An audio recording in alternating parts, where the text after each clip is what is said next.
नमस्कार, मी छत्रपती संभाजीनगर तथा पैठण तालुका प्रतिनिधी जय हरी बांगरे.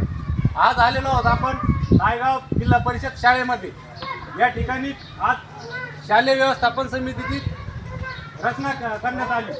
अगदी शांततेच्या मार्गाने, संविधानिक मार्गाने ही कमिटी स्थापन करण्यात आली. या कमिटीमध्ये शालेय कमिटीचे जे अध्यक्ष आहेत रामभाऊ भावले यांनी अध्यक्ष पदावर विराजमान होताच तब्बल शाळेला 71,000ची विद्यार्थ्यांसाठी मदत जाहीर केली. आपण त्यांच्याशी आज बातचीत करणार आहोत. सर नमस्कार.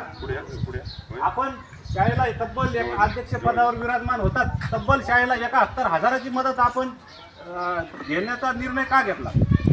मी शाळेसाठी जे शाळेच्या साईडनं जे तार कंपाऊंड आहे ते थोडं दुरुस्त झालेलं आहे.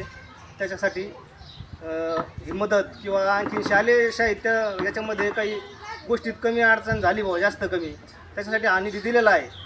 शालेय साहित्यासाठी काही गोरगरीब विद्यार्थी आहेत त्यांच्या पाठ्यपुस्तकात थोडंफार सहकार्य म्हणून मी निधी मंजूर केलेला आहे 71,000. आणि येणाऱ्या काळामध्ये जर शाळे कमिटीला आणखी निधी देण्याचा जर गरज भासली तर मी ते जाहीरपणे निधी देऊ शकतो. आपण अध्यक्षाची प्रतिक्रिया घेतलेली आहे.